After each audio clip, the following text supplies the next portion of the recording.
Democrats may have won the House, but Trumpy Bear is winning holiday shopping season, and my heart. We examine the historical brilliance of the latest political stocking stuffer that is making plush toys great again. Then, a potential cabinet shakeup at the White House, a pro-Taliban Democrat belatedly wins a Senate seat in Arizona, and the majority of Democrats think Republicans are racist, sexist, and bigoted. Finally, Michelle Obama, Jada Pinkett Smith, and Mark Zuckerberg show us the difference between real and imagined oppression. I'm Michael Knowles, and this is The Michael Knowles Show.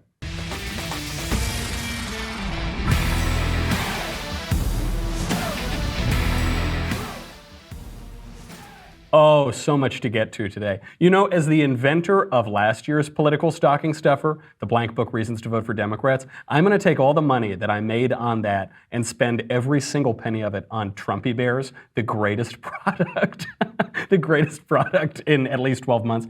Before we do that, we got to talk about one more excellent product. That is Boll & Branch sheets. These all actually have presidential tie-ins. Boll & Branch is absolutely phenomenal. I love them. They have helped to save my marriage. You know, especially you fit them on that nice new mattress.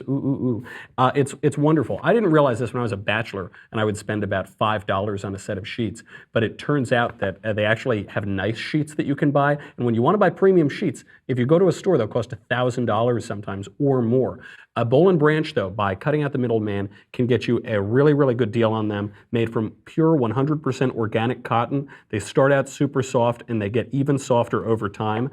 You buy directly from them, so you're essentially paying wholesale prices. Luxury sheets can cost up to $1,000, but you won't do that on Boll & Branch. That is why they have thousands of five-star reviews. Forbes, Wall Street Journal, Fast Company are all talking about them. 3 U.S. presidents sleep on Boll & Branch sheets. Maybe Trumpy Bear does too. I don't know. Statistically, they must have a few Trumpy Bears on there. Shipping is free. You can try them for 30 nights. If you don't love them, send them back for a refund, but I doubt you'll want to send them back. There's no risk and no reason not to give them a try. To get started right now, my listeners get $50 off your first set of sheets at bollandbranch.com, promo code Michael, M-I-C-H-A-E-L. Go to bollandbranch.com today for $50 off your first set of sheets. That is B-O-L-L and branch.com, promo code Michael, M-I-C-H-A-E-L, bollandbranch.com, promo code Michael. Okay, now from that product to Trumpy Bear, the product that is sweeping the nation. If you haven't seen the commercial, I pity you. Check it out. I am the Storm, the great American Grizzly. Introducing the original Trumpy Bear, the fearless, super plush American Grizzly. Trumpy Bear was born June 14th, Flag Day. Just find the secret zipper and pull out the flag blanket. Then wrap yourself in the red, white, and blue for comfort and warmth. Show your patriotism and proudly display Trumpy on Flag Day and on any American holiday. Trumpy can even honor your own family heroes. God bless America, and God bless Trumpy Bear. God bless Trumpy Bear. Absolutely right. Some people have wondered if this is real or not. When I first saw the ad, I was convinced it was a joke, that it was just satire. Oh no, 100% real. It's produced by a company called Exceptional Products, because what other company would produce this? It was invented by a guy named V.L. Lang. Here's what he said when a lot of media reached out to him. They said this can't possibly be real. It is. He said, quote, "This iconic bear should be viewed as the symbol that anyone can run for president of this great country of ours. The weight of the responsibilities that come with the presidency can be a burden that I, for one, could never endure." So one thing I like about this, I don't know if this guy is saying this intentionally or not, but the joke is he's made this bear about how great Trump is, and yet what he's saying it symbolizes is that anybody, even Donald Trump, can run for president. It is, in his statement about it, it's actually sort of an insult to President Trump, but there is something to that. Not that he's unqualified to be president, but that he's not the sort of presidential candidate that we are used to getting. And Trumpy Bear is not new. It didn't just come out this week. I think they aired some commercials on Fox News, which is when everybody saw it, but it has been out since last October. And so people are enjoying the camp of it. It's such a obviously shticky kind of kitschy toy. Okay, that's great. It actually makes a lot of historical sense, though, because it's the Donald Trump teddy bear. But the teddy bear is named after another Republican president. It's named after Teddy Roosevelt.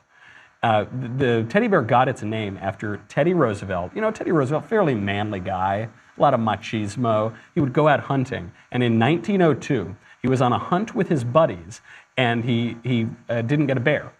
They were out hunting black bears, I believe. And they found a bear, but Teddy wasn't around to grab it. So these guys went and they beat up the bear, they clubbed it, they tied it to a tree, and then they said, okay, Mr. Roosevelt, you can go out and shoot the bear now. But he said, oh, that's not very sportsmanlike if I just have a bear tied up to a tree and then I shoot it in the head. He did say, however, that because the bear was injured, they should put it out of its misery, but that he wasn't going to do it. And so it created this scene that then was drawn out in a lot of political cartoons in newspapers around the country, which is, I think the first one was by Clifford Berryman in the Washington Post. And it's this cartoon of Teddy Roosevelt walking away, saying, I'm not going to shoot this bear. And I suppose it depends on how you look at the cartoon. Either it's he's saying, I'm not going to do it, you do my dirty work for me, or he's having some mercy on this old bear, which is actually what he was doing. And so there were multiple versions of this cartoon produced, and over time the bear got cuter and cuter and cuddlier and cuddlier. And then this businessman came out and he said he'd already made a couple toy bears and he'd called them Teddy's Bears, and he put them on for sale in his store. They became extremely popular. The White House actually gave him permission to use the name Teddy's Bears, and so he sells the teddy bears. He then creates a toy company out of it. It becomes hugely popular. It's still popular today. A few things I really like about this. One, it shows Republican compassion. Two, it's about another Republican president. And three, it involves colluding with the Russians, which is a little historical tidbit that I think people are not appreciating out of this. So a lot of people on the left and the right are not understanding the marketing of Trumpy Bear. What they're seeing is ridiculous thing. Ben yesterday tweeted out, it was two circles perfectly lined up over one another, and it said it was a Venn diagram of people who bought Michael Knowles' book and people who are going to buy Trumpy Bear. It's just a perfect circle, which led me to decide that I'm going to create a plush Ben Shapiro bear called Grumpy Bear, but that's neither here nor there. So I think what Ben is seeing, obviously, is that there's this sort of exuberance, this sort of giddiness about it. Absolutely right. It's sort of like the Make America Great Again hat. The Make America Great Again hat, it's not that it's this sleek, stylish hat. It's actually sort of the opposite of stylish. It's a hat that looks like it was made in the early 1990s, big block letters, nothing subtle about it, kind of a golf course hat. Not any kind of special design, but there's just something about it that is so bold, that's so, in a sense, manly, that you got to buy it. Even back when I didn't like Donald Trump, the candidate, when I was going to vote for Ted Cruz, I still bought the hat. I love the hat. It's the same thing. I'm obviously going to get a Trumpy Bear, because Trump in many ways is like Teddy Roosevelt, this boisterous, larger-than-life figure. Teddy Roosevelt was a war hero. He was maybe a little more extreme than Trump in that Roosevelt just started random wars and was always agitating for wars to make the country manlier. But still, giant personalities, people who constantly were talking about the strenuous life and going out there and making a lot of money and working hard and all. Okay, so we got all of that. And that final aspect is, with Trump and Roosevelt, you get this carry a big stick, always have the credible threat of force, and always be negotiating from a position of strength, but be merciful too. That's the other important point here. Teddy's got that black bear up against a tree all tied up. He could kill him, and he says, no, I'm not going to shoot him. I don't want it. That's not sportsmanlike. Donald Trump has China up against a wall on trade. He says, no, we're not going to have a trade war. I want to get to no tariffs.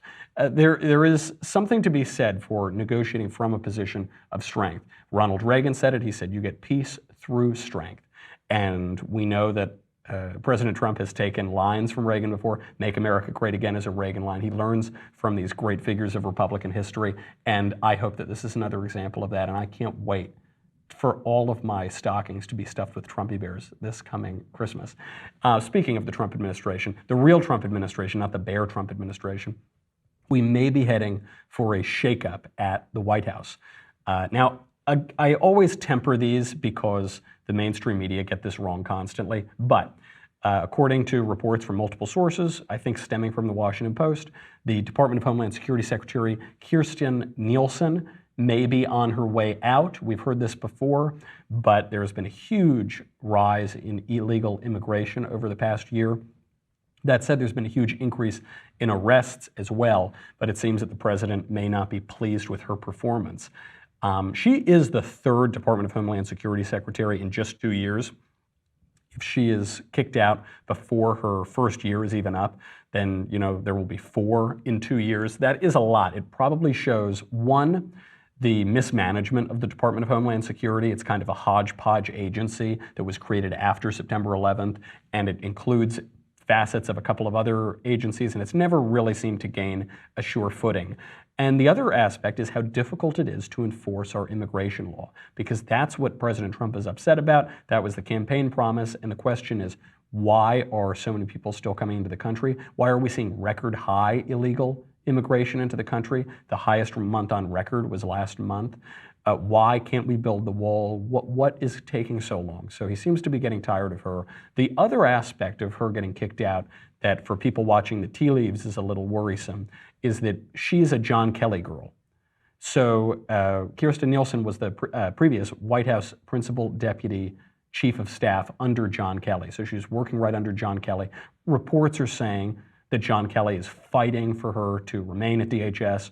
And yet there are other reports coming in, which we've heard now for months and months and months, that John Kelly is on his way out, that he's going to be kicked out. And this is not just what we're hearing from CNN and the Washington Post. I've heard this from sources in the White House, outside the White House. Who knows what they're trying to do? Are they trying to sow discord? Are they trying to spread misinformation? Are they sending out leaks specifically at the behest of the people who can make the decisions? What's going on? I'm not sure, but I actually will defend the media on this one. I've been hearing the same things too, and yet here we are, how much later, and John Kelly still is in the job. And it seems that John Kelly has done a pretty good job as chief of staff. He brought order to that administration. Let's not forget how chaotic it was before he came in there.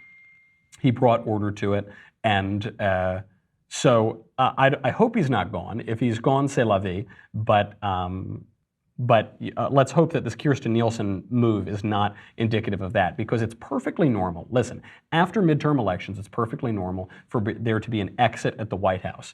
Also, when President Trump has replaced people, I think virtually all of them he's replaced with people who are better at the job than the previous people. That's not to denigrate Sean Spicer or anything. He was very good at his job. But Sarah Sanders is excellent at that job as well. So John Bolton obviously was a huge upgrade in National Security Advisor. So I'm not despairing. But that said, I think John Kelly's done a great job, and so I hope that they don't boot him out of there. The rumor, by the way, has been that Trump is looking to replace John Kelly with Nick Ayers. He is the chief of staff to Vice President Mike Pence. Again, this is all court intrigue. This is all gossip.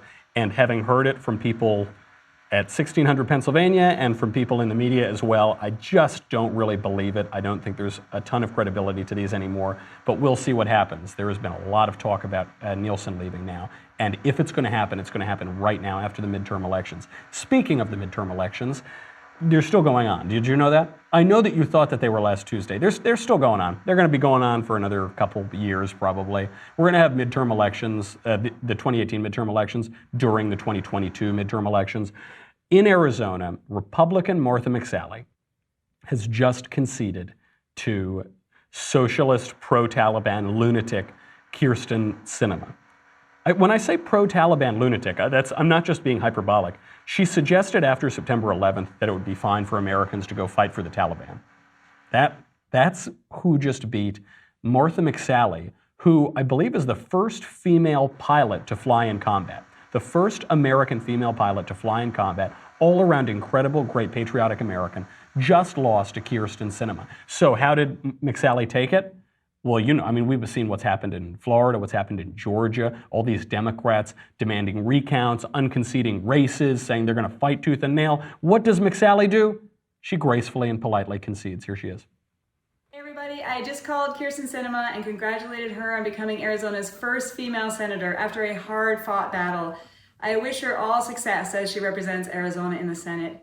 And I also want to say thank you to everybody who supported me in this campaign, my staff and volunteers and everybody who voted for me. I'm so grateful for you as my wingman and my wingwomen in this journey. We sure wish it came out with a different result, but I'm so thankful for you. As I traveled around this state, I was so inspired by the many people that I met And I am convinced Arizona is the best state in the country, and our best days are still yet to come, and I'm going to continue to pray for our success. Thank you so much. She is convinced that Arizona is the best state in the country. Okay, so that's graceful, beautiful, hopeful, talking about, how great her constituents are. Okay, now let's compare that to the woman who actually won the race. Kyrsten Sinema, take it away. As we see in this very quote, that the states are the laboratories of democracy, and then my state, Arizona, is clearly the meth lab of democracy. And I cannot take credit for that line. Someone at The Daily Show wrote it, but I'm happy to steal it and use it all the time. So one says Arizona is just a great, wonderful place and all the people are terrific. So they don't vote for that woman. They vote for the woman who calls Arizona the meth lab of democracy. This is pretty troubling. And it's troubling for a few reasons. One, how did Sinema win? Was there voter fraud? Maybe. Voter fraud happens all around the country. Absolutely could be. We've seen videos in this midterm elections of poll workers saying that illegal aliens are encouraged to vote. We've got the video. You can't deny it. Don't tell me to disbelieve my own lying eyes. We've seen people say it. We've seen in Florida, Democrat operatives have just discovered random boxes of provisional ballots that only vote for Democrat candidates who are in trouble. Okay, so could there be voter fraud? Yeah, absolutely. There are plenty of people who are registered to vote in 2 different states, registered to vote where they shouldn't be registered to vote, where they don't live. I guess it could be that. Or I'd actually be happier if it were caused by voter fraud. Perhaps the more troubling thing is that Arizona is tilting Democrat. It's a red state. It's been a red state. I don't think it's been represented by a Democrat in the Senate for 30 years. Now, however, if you look at just the number of registered Democrats and Republicans, it's almost equal. Republicans still have a very, very slight advantage, but it's almost equal now. And this is a real worrying trend because it seems that the more and more Democrats who are in that state, the more likely it is that you're going to lose good, patriotic candidates like Martha McSally, first female pilot to fly in combat, and you're going to get someone who literally is supporting the Taliban. Even John McCain, say what you will about his politics, which were basically awful, but the guy was an American hero. He did fight for his country. He was patriotic to the end. And now to have that state represented by a woman who calls Arizona the meth lab of democracy, begs for the rest of the country not to turn into Arizona, and then talks about how great the Taliban is. That is very sad. That's very troubling. Hopefully it's just Arizona. It seems that Kyrsten Sinema's election has proved Kyrsten Sinema's statements about Arizona true. Hopefully this doesn't hold true for the rest of the country. And look, there are particulars of races. Certain candidates campaign harder, have a better ground game, have better organizing, but it's too bad because you had a great candidate, McSally, and now she is over. Now, broadly speaking, why would even Democrats, even partisan Democrats, vote for a Taliban apologist over a war hero? Well, there's a new study out today from Axios SurveyMonkey, which might give the answer, which is that 61% of Democrats believe that Republicans are racist, sexist, and bigoted. 61%. First of all, kudos to you 39% of Democrats who don't think that. Thank you for being adults. Good job. But 61%, the majority, a strong majority of Democrats, believe that Republicans are racist, sexist, and bigoted. Compared to Republicans, even now at the pitch of the battle, as hot as it is, only 31% of Republicans believe that Democrats are racist, sexist, and bigoted. And so you've got about half, roughly half the number of Republicans as Democrats believe that their opponents are racist, sexist, and bigoted. According to this study, 1/3 of Americans say that they would be disappointed if a close family member married someone with different political views. 1/3 of Americans. I was wondering about this because I thought, someday, hopefully, when it's the day of my daughter's wedding, I'm sitting up like Don Corleone in my office granting favors to people, and some lefty comes in and he's going to marry my daughter. Would I be a little disappointed? I don't know. It depends on the guy. I know good left-wingers. I'm friends with a number of left-wingers. Probably the majority of my friends are left-wing just by virtue of the places that I've lived. So it depends on the person. If it were a Democrat who believes that all Republicans are racist, sexist, bigots, I probably wouldn't like that guy. But if it's a little bit more of a sane Democrat, I guess that would be fine. But a third of Americans now say they would be troubled by that. The most interesting part of this survey is on the question of evil.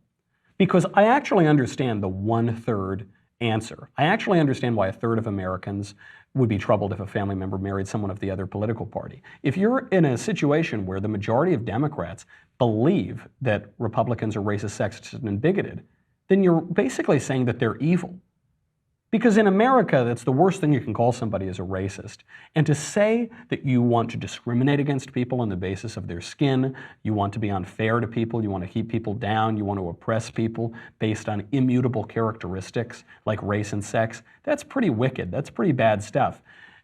So if you think that the other person is evil, probably you don't want your little sister to marry that guy. However, look at the breakdown on the question of evil, because it asked Democrats and Republicans, do you think the other side is evil? So 61% of Democrats say that GOP and Republicans are racist, sexist, bigoted, but only 21% of them say that they're evil. As for Republicans, 31% of Republicans think that Democrats are racist, sexist, bigoted, but 23% of them think that they're evil. So you've got 31% and 23%. That means that you've got 8% of Republicans who don't seem to think that being racist, sexist, and bigoted is evil, compared to 40% of Democrats who don't believe that being racist, sexist, and bigoted is evil. That number is actually pretty interesting. You've got 40% of Democrats who they're so quick to throw around those words, racist, sexist, this is, that is, but they don't really think it's evil. They're just using it. They use it like water. They just, I don't like you, you're a meanie. And it shows how unseriously they take those questions, how unseriously they take issues of racial discrimination, sexual assault. They don't take it seriously at all. They bandy it about like nothing. Quite interesting, though, how much more seriously, how much more evil Republicans consider those sorts of things than Democrats. That part of the poll isn't being reported, but it's probably the most interesting thing in there. Obviously, right now, we're coming off of a midterm election. We've got a strong president who is actually implementing a conservative agenda, and so tensions on both sides are pretty high. Both people are really turning the rhetoric up. But for the majority of Democrats to say that sort of thing about Republicans shows you in what a difficult place we are right now. It also shows you what a fantasy that they are living in. What a total fantasy. In what country? In what country that offers affirmative action programs for universities, for private schools, for the job market? In what country that is constantly boasting wonderful diversity, that is always dedicates a month to Black history, dedicates days to these great civil rights leaders, that is constantly talking about this, that just elected the first Black president twice, elected him twice in a row? How on earth is that country half full of just dirty, rotten, bigot racists? How is that? More than half the country voted for Barack Obama. How is that possible? It's obviously absurd, but they're living in this fantasy. And nowhere is this fantasy clearer than when you talk to really rich celebrity Democrats. This Jada Pinkett Smith, who is Will Smith's wife, she just did this program called The Racial Divide Between Women, Red Table Talk. What, you don't watch it all the time? This isn't your regular viewing? You go straight from the Daily Wire shows to go watch Red Table Talk? I don't know. She did this program, it was going around social media, and she talked about first of all, she talked about how much she doesn't like blonde white women, that she just has a prejudice against them. I guess kudos to her for being honest. She should rectify that prejudice because it isn't very nice, but she says she doesn't like blonde white women. Okay, but then what she said, the most incredible thing that she says is about her own unfathomable oppression. Mrs. Smith, take it away. Make no mistake about this. We are all 30th to 50th cousins because we all have the same Black great-great-great-great-great-great-grandmother back there 300,000 to 500,000 years ago. Mm-hmm. So get over the idea that you are white. There's one race. Yeah. The human race. The human race. One race. Now, will every person in this group who's biracial please stand? Biracial. I told you there's only one race. Wrong clip. What she's talking about, though, in this interview is her oppression. Oh, she's so oppressed. She doesn't understand. You know, white women are oppressed too. We're all oppressed by the big bad, I don't know, white straight male who thinks he's a male of English descent, probably not even Irish because they got sort of oppressed and this and that. Obviously absurd hierarchies. Jada Pinkett Smith is worth $300 million.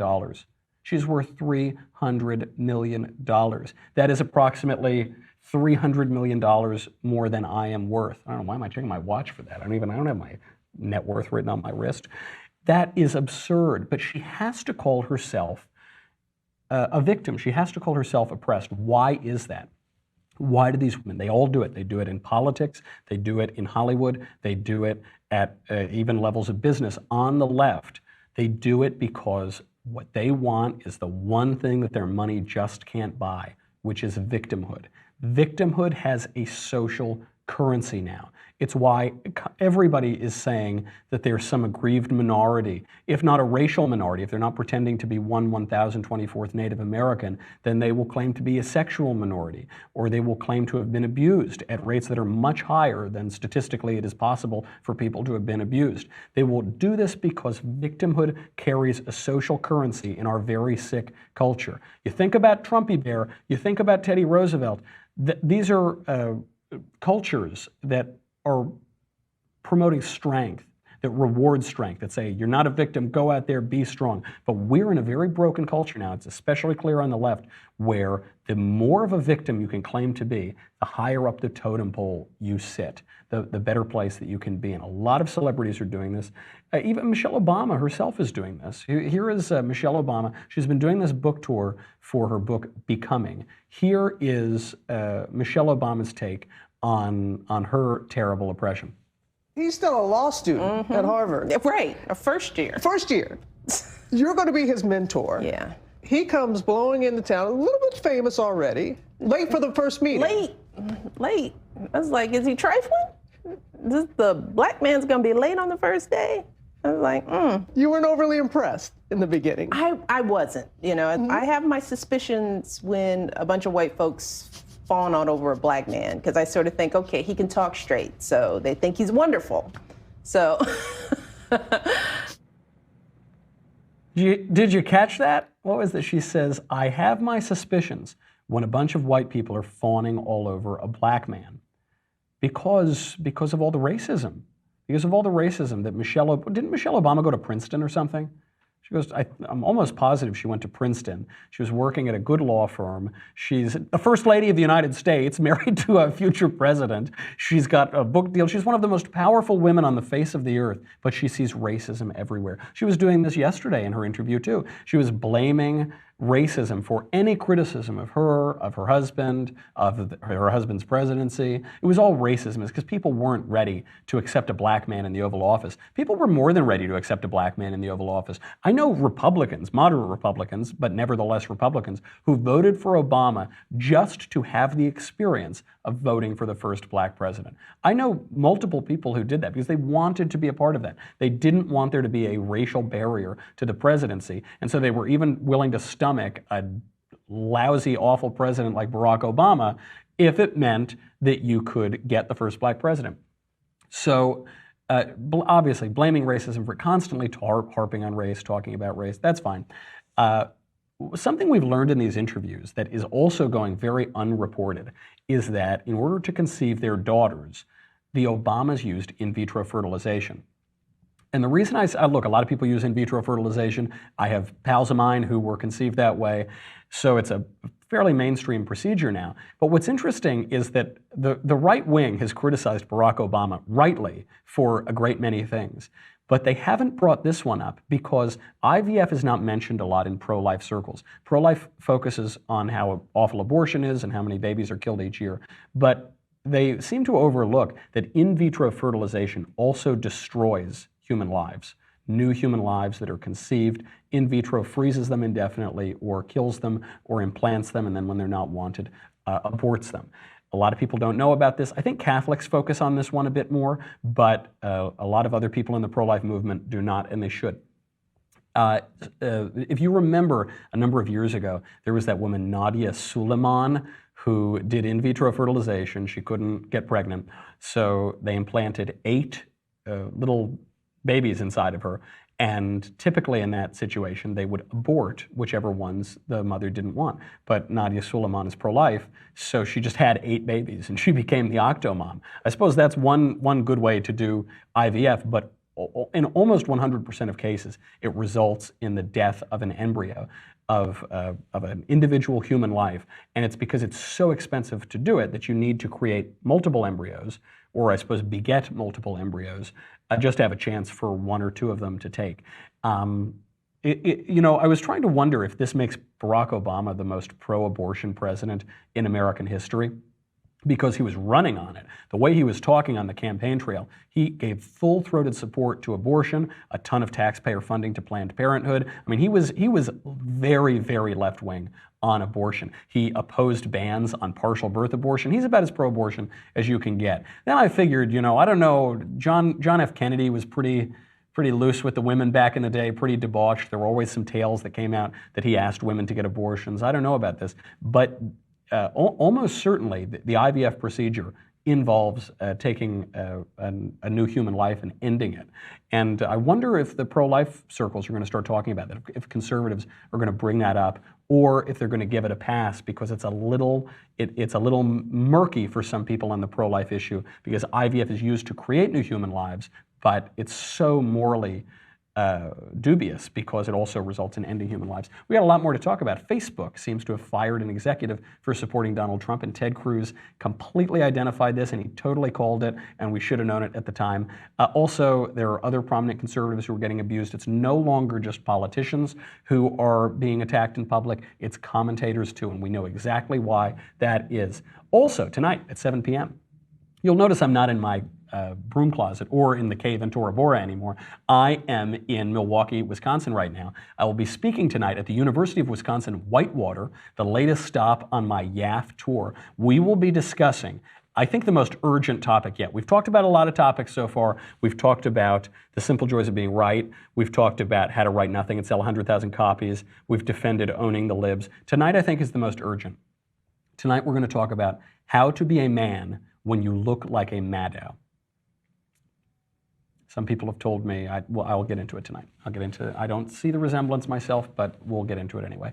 So it should be a good talk. If you are around there, it's going to be at 7 p.m. Come on over, fill up those sweet, sweet leftist ears tumblers. Come on out. And you can also catch me tomorrow night at Michigan State University. I'm just going to be jet-setting all over the place. I don't know, maybe I'll turn up in your backyard at some point. Lock your doors, close your shutters.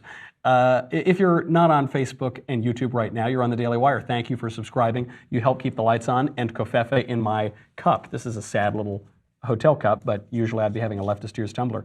If you are there, it's $10 a month, $100 for an annual membership. You get me, you get the Andrew Klavan Show, you get the Ben Shapiro Show, you get to ask questions in the mailbag, you get to ask questions in the conversation, you get Another Kingdom, you get a lot of stuff. You get the leftist ears tumbler. That is all that matters. I think if I'm not arrested by the thought police in Wisconsin, I'm certainly going to whitewater raft out of here on the sea of leftist tears. So make sure you get yours. It's the only FDA-approved vessel for salty, tasty leftist tears. And then come right back because we got a lot more coming up.